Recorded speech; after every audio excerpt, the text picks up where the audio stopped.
चलो हम लोग पढ़ेंगे क्या मालूम है, त्रिकोणमिति के बारे में। त्रिकोणमिति में क्या है कि क्या क्या पढ़ना होगा। सबसे पहले हम लोग पढ़ लेंगे फॉर्मूला को। तो फॉर्मूला में त्रिकोणमिति में टोटल जो फॉर्मूला हमें याद करना है, 5 फॉर्मूला को याद करना है। देखना चैप्टर का नाम क्या रहेगा, त्रिकोणमिति। ठीक है, त्रिकोणमिति हो गया।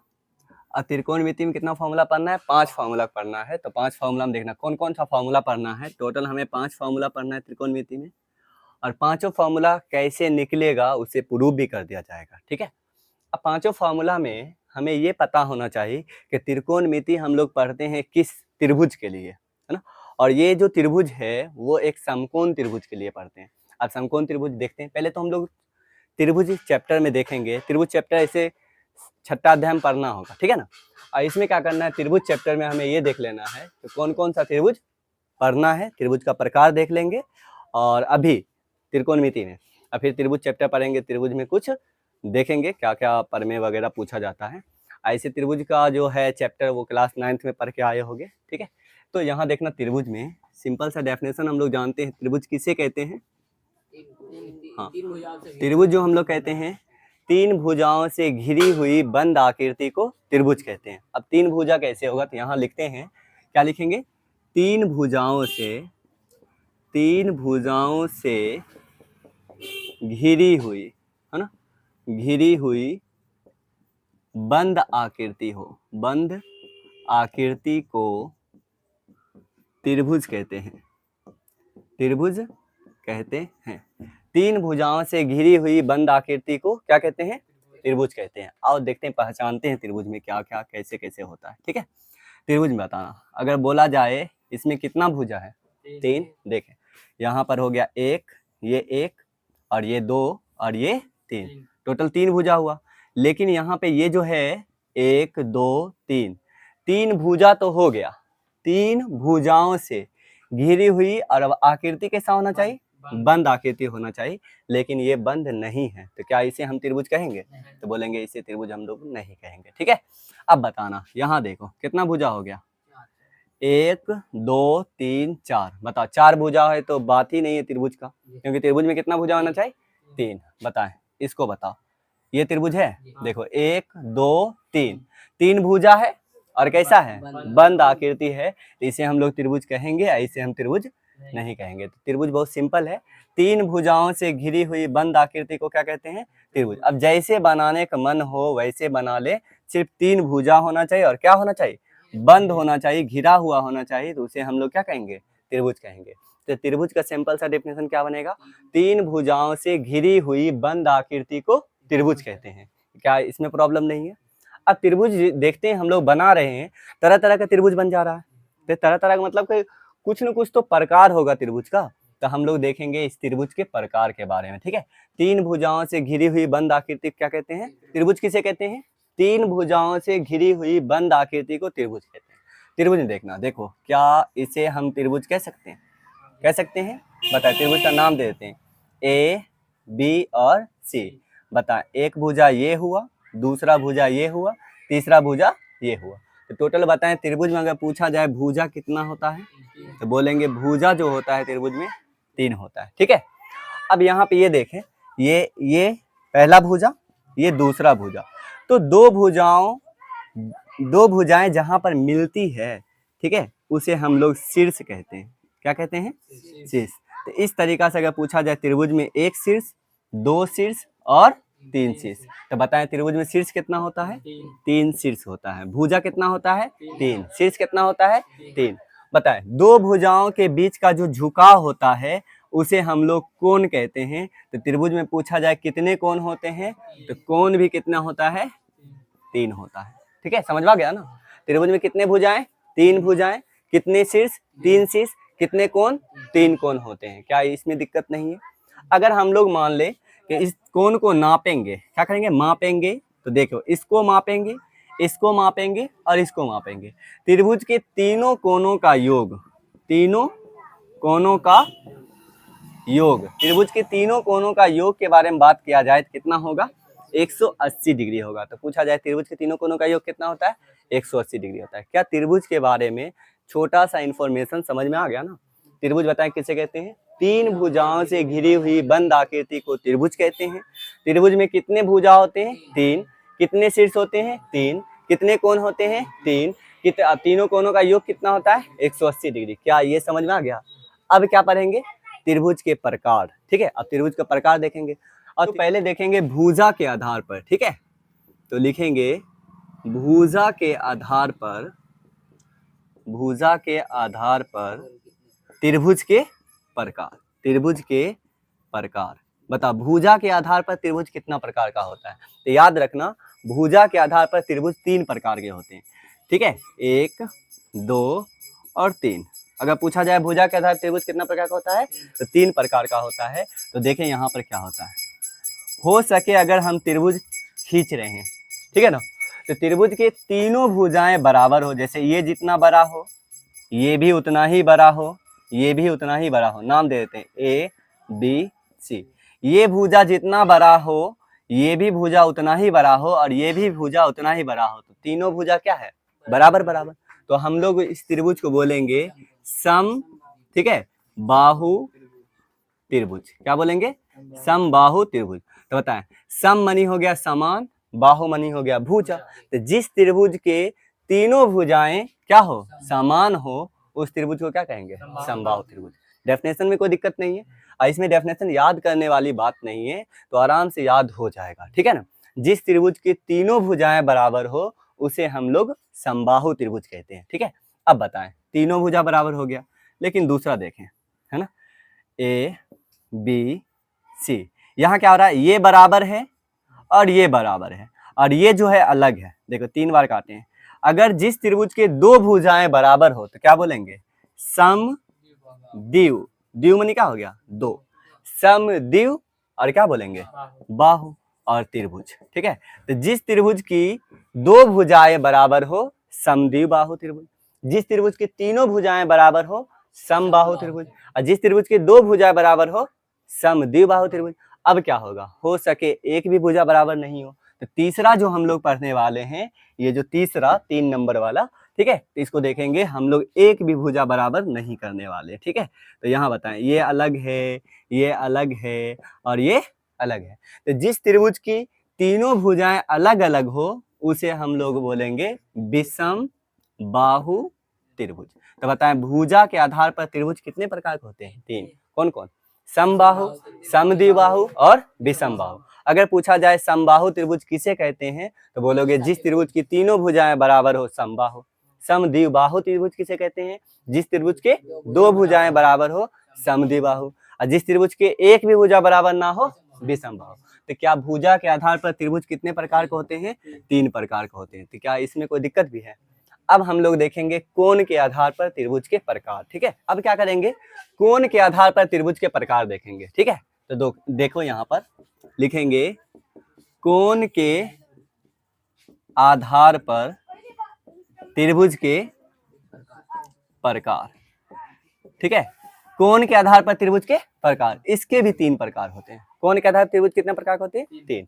अब थोड़ा सा कोण के बारे में पढ़ते हैं। जो 9th क्लास में पढ़ के आए होंगे, हमें पूरा कोण के बारे में यहाँ आइडिया नहीं लेना है, सिर्फ हमें त्रिकोणमिति में समझना है। ठीक है, तो कौन सा त्रिभुज के लिए यूज होता है। हम यहाँ ना तो कोण के बारे में पढ़ेंगे ज्यादा डीप, ना तो त्रिभुज के बारे में पढ़ेंगे, क्योंकि यहाँ चैप्टर क्या है? त्रिकोणमिति। तो देखो, कोण के आधार पर सबसे पहले एक तो कोण सुने होंगे, न्यून कोण। सुने हो? न्यून कोण, ठीक लिखा हुआ है, जैसे लिखा हो। ठीक है, न्यून कोण। एक सुने होगे समकोण, सुने हो, और एक सुने होगे अधिक कोण। तो बताओ, यहाँ पर पहले ये तीनों कोणों को समझो। न्यून कोण किसे कहते हैं? तो जानते हैं, दो भुजाओं के बीच के झुकाव को क्या कहते हैं? कोण। देखो, एक भुजा ये और एक भुजा ये, और इसके बीच के झुकाव को क्या कहेंगे हम लोग? कोण। अगर मान लो, अगर हम इसे मापते हैं, ठीक है, किससे मापेंगे? अगर मान लो चांद की सहायता से, तो बता, अगर एक भुजा इस पर हो, एक इस लाइन पर हो, और दूसरा भी भुजा इसी लाइन पर हो, तो कितना डिग्री का कोण बनेगा? 0 डिग्री का कोण बनता है। ठीक है, अगर मान लो इस तरीका से उठाते जाए तो कितना डिग्री एंगल बढ़ता चला जाएगा? 1 2 3 4 5 6 7 8। अब पूरे सीधा हो जाए तब क्या कहेंगे? 90 डिग्री का। क्या कहलाएगा? 90 डिग्री का। तो हम लोग ऐसा करते हैं ना, कोण लिखें या कोण को सूचित कर लेते हैं थीटा से। किससे सूचित कर लिए? थीटा से। थीटा अगर समझो कोण होगा। अब थीटा का मान अगर 20 डिग्री हो तो क्या समझेंगे? 20 डिग्री का झुकाव हो। 30 डिग्री हो तो 30 डिग्री का झुकाव हो। 15 डिग्री हो तो 15 डिग्री झुका हो। तो थीटा का मान जितना हो समझ लेना कोण उतना ही है। तो अगर कोई कोण को मापे, ठीक है, अगर कोई कोण को मापे और वो कोण जो है 0 डिग्री से बड़ा हो जाए, क्या हो जाए? अगर कोण थीटा जो है ये थीटा मतलब कोण, वो 0 डिग्री से क्या हो जाए? बड़ा हो जाए। बड़ा का चिन्ह देखना, अगर मुंह खुला हुआ जिधर वो क्या कहलाएगा? बड़ा। इसको पढ़ो, क्या पढ़ोगे? थीटा जो है 0 से बड़ा। ये थीटा मतलब क्या? कोण। कोण 0 से बड़ा हो और कोण 90 डिग्री से छोटा हो। 90 डिग्री से क्या हो? छोटा। तो वैसे कोण को हम लोग कहने वाले हैं न्यून कोण। तो बताओ 0 से बड़ा 90 से छोटा। तो देखो तो यहाँ पर जैसे ये हुआ, ठीक है, यहाँ बताएं ये रहा, अगर ये देखो पूरा लाइन रहा, अगर इस पे सीधा हो जाए तो कितना हो जाएगा? 90। तो बताएं अगर ऐसे सीधा हो जाए तो कितना हो जाएगा? 90। लेकिन हम बात करते हैं इतना दूर का, तो 90 से छोटा कि बड़ा? इतना बड़ा हुआ तो 90, इतने बड़ा है तो 90 से छोटा। तो बताओ ये वाला कोण जो होगा ये कौन कहलाएगा? न्यून कोण। तो कोई भी जैसे ये लो झुका के इस तरीका से कितनों कोण खींच दो, सब कितना है बताओ तो? सब 90 से छोटा। तो सभी कोण क्या होगा? न्यून कोण होगा। तो जिस कोण का मान 0 से बड़ा 90 से छोटा हो उसे हम लोग कहते हैं न्यून कोण। क्या न्यून कोण में कोई प्रॉब्लम भी है? न्यून कोण किसे कहेंगे? वैसे कोण जो 0 से बड़ा 90 से छोटा उसे कौन कहेंगे? न्यून कोण। तो न्यून कोण में कोई दिक्कत नहीं है, दिक्कत नहीं ना है। तो न्यून कोण किसे कहेंगे बताए तो? वैसे कोण, ठीक है, जो 0 से बड़ा हो।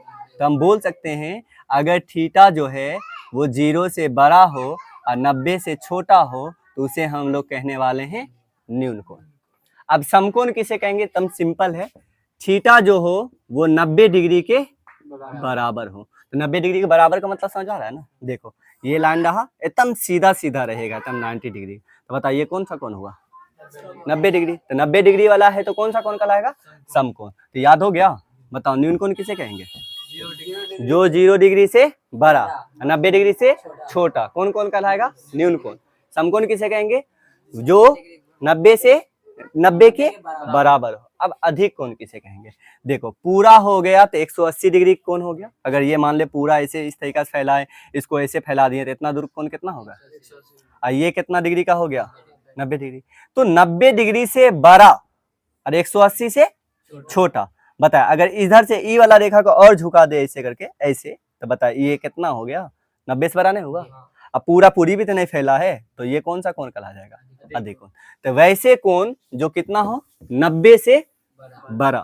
थीटा जो होगा वो 90 से बड़ा और 180 से छोटा, उसे हम लोग कौन सा कोण कहेंगे? अधिक कोण। तो क्या ये तीन कोण में कोई दिक्कत नहीं है? तो बताओ न्यून कोण किसे कहेंगे? 0 डिग्री से बड़ा 90 डिग्री से छोटा न्यून कोण। बताओ अधिक समकोण किसे कहेंगे?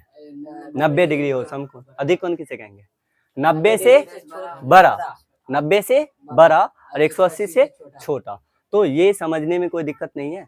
कौन समझ गया? न्यून कोण, समकोण और अधिक कोण। अब किसे समझना है? और त्रिभुज के बारे में समझते हैं, ठीक है। तो देखना कोण के आधार पर त्रिभुज के 3 प्रकार होते हैं। पहला एक याद रखना है न्यून कोण। कौन सा कोण? न्यून कोण। दूसरा याद रखना है समकोण, ठीक है। और तीसरा याद रखना है अधिक कोण। अब सब में त्रिभुज लगा देना। क्या लगा देना है? त्रिभुज लगा देना। तो बताओ कोण के आधार पर त्रिभुज कितने प्रकार के होते हैं? 3। कौन कौन त्रिभुज? न्यून कोण त्रिभुज, समकोण त्रिभुज और अधिक कोण त्रिभुज। अब देखा जाए यहाँ पर तो बताएं, देखो ये बताओ कौन सा त्रिभुज है, ठीक है, कौन सा त्रिभुज है बताना। देखो अगर यहाँ पे पूरा अगर ऐसे खींच दे रहे हैं इस तरीका से खींच रहे हैं तो इतना बड़ा क्या हो गया? 90 डिग्री। तो हमें तो ये 90 से छोटा लग रहा है ना। तो बताइए 90 से छोटा है तो कौन कौन हो गया? न्यून कोण। तो ये वाला बताओ तो इतना बड़ा हो गया तो इतना बड़ा 90, तो ये 90 से छोटा ना है, तो ये भी न्यून कोण। बताए इसको इतना बड़ा हो गया तो 90, लेकिन ये भी क्या है? 90 से छोटा। तो कौन कौन हो गया? न्यून कोण। तो जिस त्रिभुज के तीनों कोण न्यून कोण हो उस त्रिभुज को कौन कौन कहेंगे? न्यून कोण त्रिभुज। उस त्रिभुज को न्यून कोण त्रिभुज कहेंगे। जिस त्रिभुज के तीनों कोण 90 से छोटा हो उसे हम लोग कौन सा कोण कहेंगे? त्रिभुज कहेंगे? न्यून कोण त्रिभुज लगा देना। ठीक है, तो बताओ ये कौन सा त्रिभुज बना? न्यून कोण त्रिभुज। क्या एक नंबर में ये समझ में आ गया न्यून कोण किसे कहेंगे? अब देखो समकोण त्रिभुज किसे कहेंगे? जैसे ये रहा, इस तरीका से लाइन खींच देंगे। बताओ जिस त्रिभुज का एक कोण क्या हो? 90 डिग्री का हो। जिस त्रिभुज का एक कोण 90 डिग्री का हो, समकोण हो, उसे हम लोग कहेंगे समकोण त्रिभुज। एकदम सिंपल है। ठीक है, अब क्या कहेंगे? अधिक कोण त्रिभुज। और जिस त्रिभुज का एक कोण क्या हो? 90 डिग्री से बड़ा, 180 से छोटा, उसे कौन कौन कहेंगे? अधिक कोण त्रिभुज। समझ आ गया? तो बताओ न्यून कोण त्रिभुज किसे कहेंगे? वैसा त्रिभुज जिसका तीनों कोण न्यून कोण हो, न्यून कोण त्रिभुज कहेंगे। समकोण त्रिभुज किसे कहेंगे? वैसा त्रिभुज जिसके एक कोण समकोण हो, 90 डिग्री हो। बताओ अधिक कोण किसे कहेंगे? वैसा त्रिभुज जिसका एक कोण अधिक कोण हो। तो बताओ अगर आज से कोई क्वेश्चन पूछेगा तो बताओ त्रिभुज के कितने प्रकार होते हैं, तो पहले उससे पूछ लेना कि किस आधार पे बताएं, भुजा के आधार पे बताए या कोण के आधार बताएं। सीधे पूछा जाए तो बोलोगे 6 प्रकार के होते हैं, है ना। अब बोलेगा भुजा के आधार कितना होता है? 3 होता है। कोण के आधार कितना होता है? 3 होता है। समझ में आ गया ना? अब ऐसा नहीं त्रिभुज के 3 प्रकार होते हैं, भुजा कोण किसी एक क्यों बताओगे? तो पहले अच्छे से कंफर्म हो जाना, क्वेश्चन में दम होना चाहिए कि किस आधार पे पूछा जा रहा है, कोण के आधार पूछा जा रहा है या भुजा के आधार पूछा जा रहा है। तो क्या त्रिभुज चैप्टर पढ़ लियो ना, है ना? त्रिभुज से समझ में आया और 9th क्लास में और पढ़ के आए होगे इसके बारे में। तो बताओ अब इसमें देखने वाले हम लोग पढ़ने वाले हैं त्रिकोणमिति। और त्रिकोणमिति जो बना है वो कौन सा त्रिभुज के लिए? तो ये याद रखना, ये बना हुआ है समकोण त्रिभुज के लिए। किसके बारे में? समकोण त्रिभुज के बारे में ही त्रिकोणमिति में पढ़ना है। तो हमें ये सारे त्रिभुज को क्या करना है? छोड़ देना है। सिर्फ इतना नॉलेज ले लेना है और उसके बाद बाकी सब छोड़ देना है। और अब किसके बारे में बहुत अच्छी तरीका से पढ़ेंगे? समकोण त्रिभुज के बारे में अच्छी तरीका से पढ़ेंगे। और इसके बाद हम लोग थ्योरी निकालेंगे और टोटल कितना फॉर्मूला पढ़ेंगे त्रिकोणमिति में? 5 फॉर्मूला याद करेंगे, सारा त्रिकोणमिति बन जाएगा। ऐसा नहीं 20, 25, 30, 40 होता है, ऐसी बात नहीं है, उतना फॉर्मूला नहीं होता है, बस 5 फॉर्मूला होता है और हम लोग पांचों फॉर्मूला को देखेंगे। तो मिटा दे इसको। बताएं हम लोग जो दूसरा पढ़े थे भुजा के आधार पर, कोण के आधार पर त्रिभुज के प्रकार, वो कौन सा था? समकोण त्रिभुज। अब समकोण त्रिभुज में देखना है कौन सा फॉर्मूला होता है, कैसे है, क्या नहीं है, क्या है, उसे पहचानेंगे। देखिए समकोण त्रिभुज किसे कहते हैं? वैसा त्रिभुज जिसका एक कोण क्या हो? समकोण हो। एक कोण जो होगा वो कितना डिग्री का होगा? 90 डिग्री का होगा। समकोण मतलब 90 डिग्री। देखो ये 90 डिग्री का लग रहा है, ये रहा ए, ठीक है, ये रहा बी और ये रहा सी। तो एक कोण कितना डिग्री? 90 डिग्री का। अब नाम याद रखना, 90 डिग्री के आगे वाला जो भुजा होगा उसे हम लोग कर्ण कहेंगे।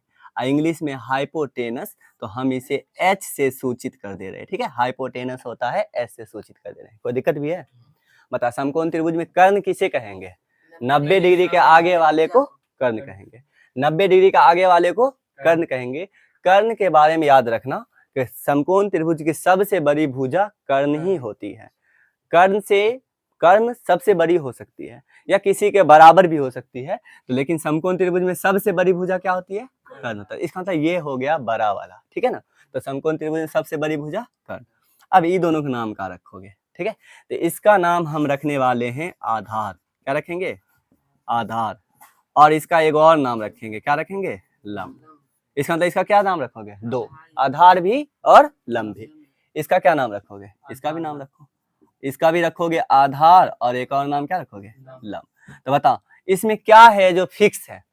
तो कर्ण फिक्स है, लेकिन लंब और आधार फिक्स नहीं है। समकोण त्रिभुज में अभी तकला कर्ण फिक्स है, लेकिन लंब और आधार फिक्स नहीं है। अब देखना, अब फिक्स होगा।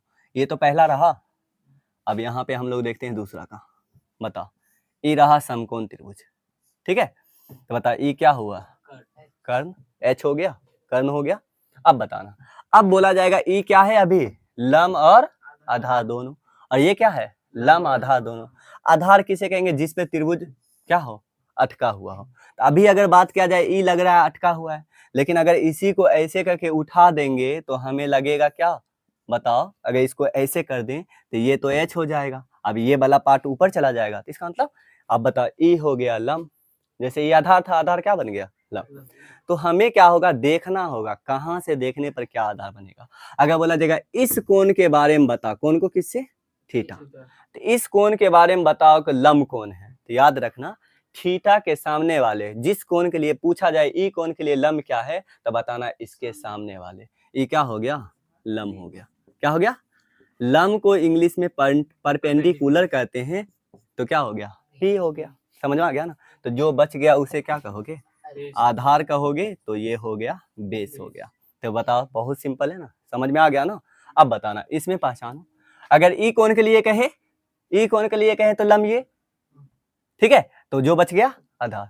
अगर हम ई कोण के लिए कहे तो बता, इसके सामने वाला ई लंब, तो जो बच गया आधार। तो समकोण त्रिभुज में लंब आधार फिक्स होता है? नहीं।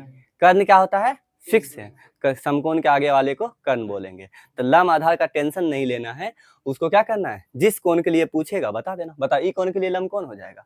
इसको लंब बोलेंगे। समझ में आ गया ना? और इसको आधार बोलेंगे। तो लंब पहचानना बहुत ईजी है, थीटा के सामने वाले को लंब बोलते हैं। क्या ये समझ में आ गया?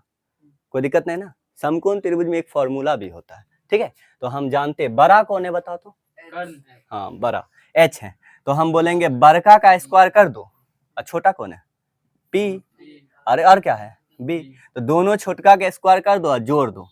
दोनों छोटका के स्क्वायर करके जोड़ दोगे तो बड़का के स्क्वायर के बराबर आ जाएगा। ये रहा समकोण त्रिभुज फॉर्मूला। ऐसे हम त्रिभुज चैप्टर जब पढ़ेंगे तो इसे प्रूव भी कर दिया जाएगा, ठीक है ना? तो बताओ तो कर्ण का स्क्वायर बराबर क्या होगा? लंब का स्क्वायर प्लस आधार का स्क्वायर। कर्ण का जब स्क्वायर कर दोगे तो लंब का स्क्वायर करके जोड़ देना आधार के स्क्वायर में, ठीक है? तो ये समझ में आ गया? तो बताओ यहाँ पे अगर बोला जाए कि h बराबर क्या होगा, हम लोग क्या लिख सकते हैं? लिख सकते हैं, यहाँ देखना h बराबर, ठीक है, अगर इधर से स्क्वायर हटा देते हैं तो उधर क्या चढ़ाएगा? रूट चढ़ा देंगे।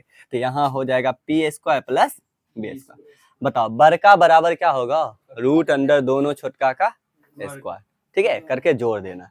तो हमें यहाँ पे ये फॉर्मूला निकल जाता है त्रिकोणमिति में, ठीक है ना? तो त्रिकोणमिति में फॉर्मूला क्या होता है तो अभी देखने वाले हैं। तो एक फॉर्मूला यहाँ पर ई वाला फॉर्मूला तुम्हें याद कर लेना है। कौन वाला? ये वाला। कौन वाला? एच स्क्वायर बराबर p square plus b square. तो ये फॉर्मूला कंप्लीट है, तो ये याद हो जाएगा ना। अब 5 फॉर्मूला त्रिकोणमिति के लिए अलग बचा हुआ है, तो इसे यहाँ देखना। तो देखो यहाँ पर ये कौन सा त्रिभुज हुआ? समकोण त्रिभुज। पता है ए बी सी, और ये दे दिए थीटा, इसके सामने वाले को एच, थीटा के सामने वाले को पी, इसको बी। तो बता यहाँ से एक फॉर्मूला क्या हुआ था? बड़का बराबर root under p square plus b square. कोई दिक्कत है ना? बराबर। अब बताओ छोटा वाला अगर चाहिए था, जैसे पी का भी निकालने की जरूरत पड़े, बताओ बड़का कौन है? एच। तो बड़का का ले लेना, इसका साथी पी का साथी कौन था? बी। तो बी को घटा देना, बस बन गया। कोई दिक्कत भी है? अगर हम पूछेंगे बी बराबर क्या होगा तब क्या करोगे? बड़का का स्क्वायर कर देना, अब बी का साथी पी घटा देना। तो ये फॉर्मूला डिफिकल्ट नहीं है, तो और ये फॉर्मूला प्रूव भी कर देंगे। कौन कब करेंगे? जब त्रिभुज चैप्टर पढ़ेंगे तो बताओ ये फॉर्मूला जब बन गया तो आराम से बन जाएगा, ठीक है ना? तो ये समझ में आ गया? तो फॉर्मूला इसे याद रखना समकोण त्रिभुज के लिए एक। देखो अब हमें त्रिकोणमिति में पढ़ना पड़ेगा। त्रिकोणमिति में 6 निष्पत्ति होती है, ठीक है? कितना? निष्पत्तियां। कितना होता है? 6 निष्पत्तियां होती हैं।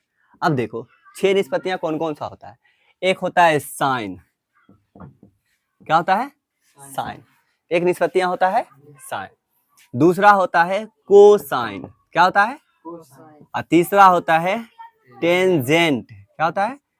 और चौथा होता है कोटेंजेंट, ठीक है? और उसके बाद होता है सेकेंड, और इसके बाद होता है कोसेकेंड। तो त्रिकोणमिति में अगर पूछा जाए कितना निष्पत्ति होता है? 6। तो बता, पहला का नाम साइन, दूसरा का कोसाइन, तीसरा का टेंजेंट, चौथा का कोटेंजेंट, और पांचवा का सेकेंड, और छठा का कोसेकेंड। तो इतना हमें समझ में आया त्रिकोणमिति में 6 निष्पत्तियां होता है। अब तुमसे पूछा जाए कि साइन किसे कहते हैं, तो साइन का मतलब होता है कि लंब ले लो और क्या ले लेना? कर्ण ले लो और भाग दे दो। लंब में कर्ण को भाग देकर अनुपात जो आता है उसे हम साइन कहते हैं।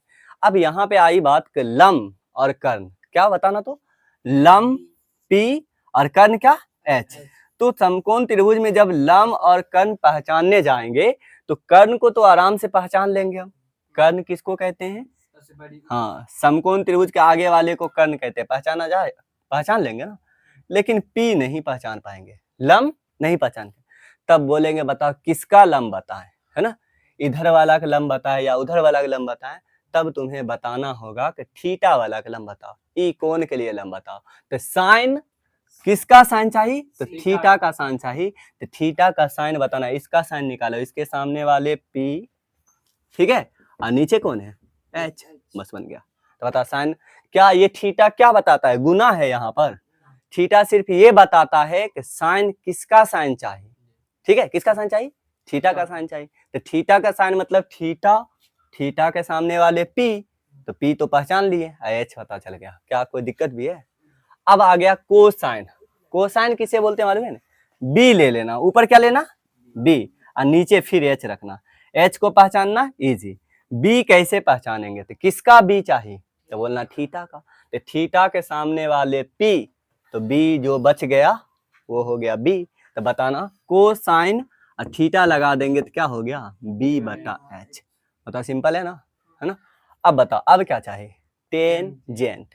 टेंजेंट किसे बोलेंगे बताओ? जब p बटा एच हुआ, b बटा एच हुआ, तो अब हम p बटा b को ही क्या बोलेंगे? टेंजेंट बोलते हैं। p बटा b, ठीक है, लंब बटा आधार। तो लंब ले लो, तो किसका लंब? थीटा बता, थीटा का लंब यहाँ p है, तो p और b जो बच गया b। बता ये तीन फॉर्मूला याद करने में, ये तीन को कोई दिक्कत है? साइन बता क्या होगा? p बटा H, cosine b by H, नीचे क्या है? h, p बाय एच तो साइन बोलेंगे और b बाय एच को कोसाइन बोलेंगे। p बाय एच को साइन, b बाय एच को कोसाइन। अब रही बात टेंजेंट किसे बोलेंगे?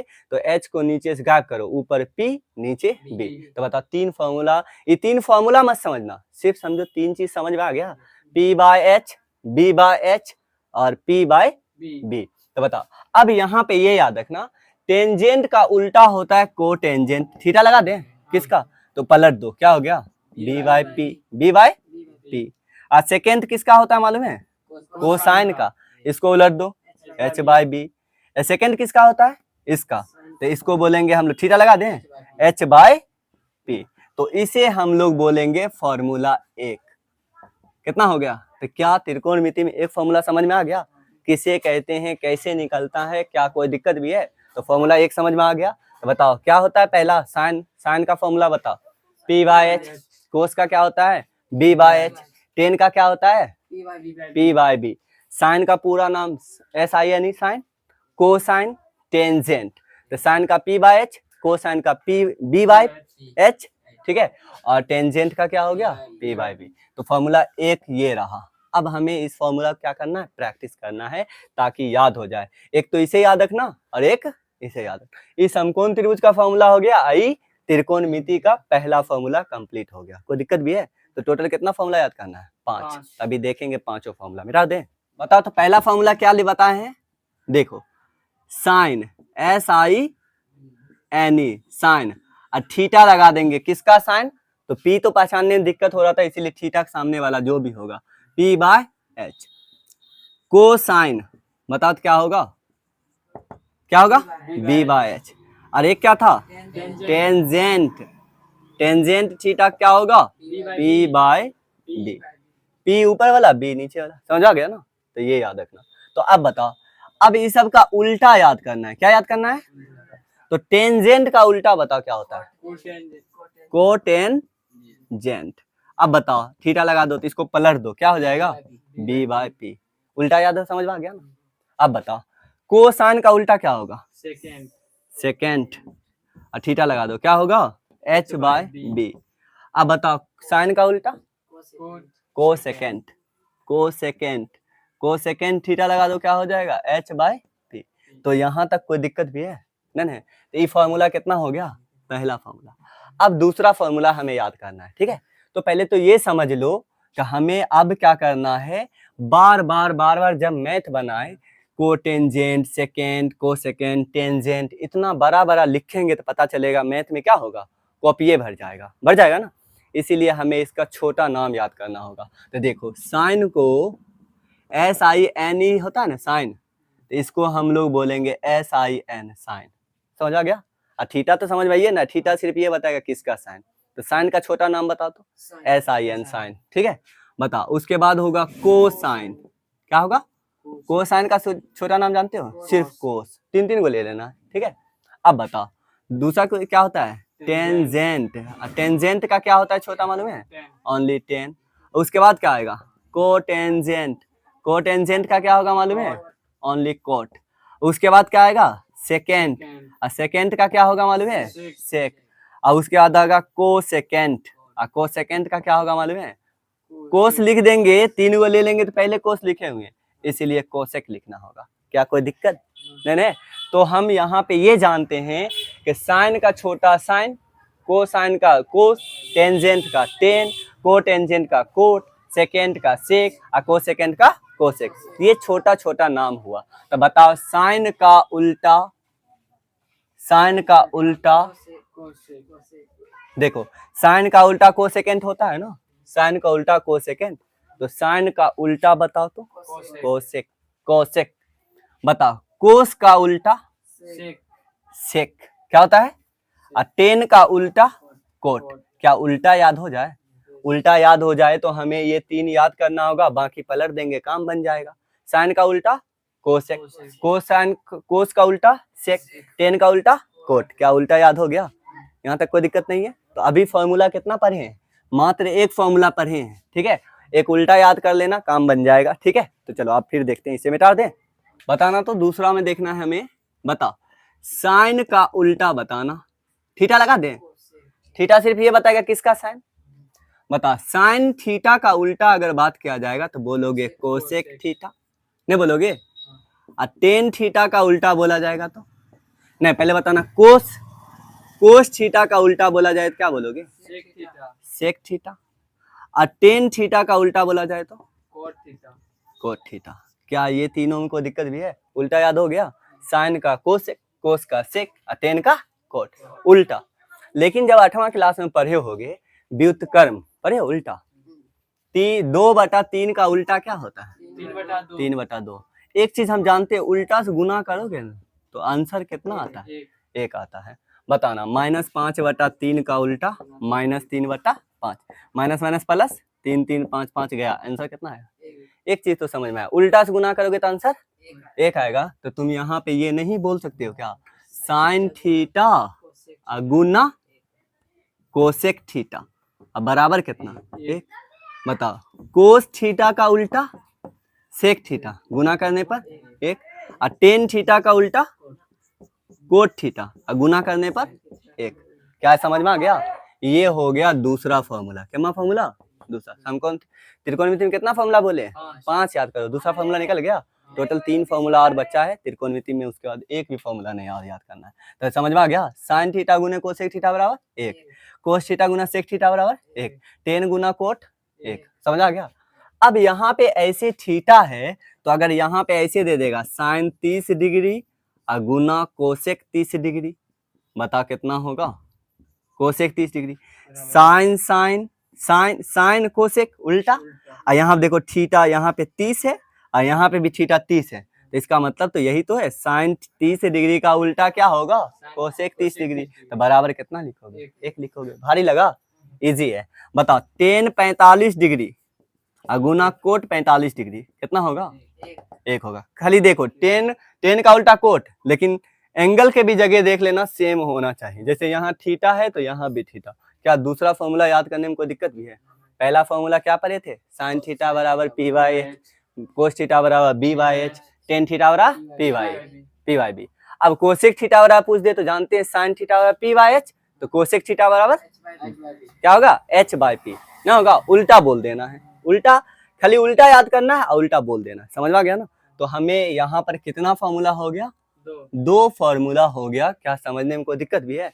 तो 2 फॉर्मूला में जो होता है 8.1 खत्म करने में थोड़ा सा भी तकलीफ नहीं होगा। तो क्या अब हम लोग 8.1 खत्म करें।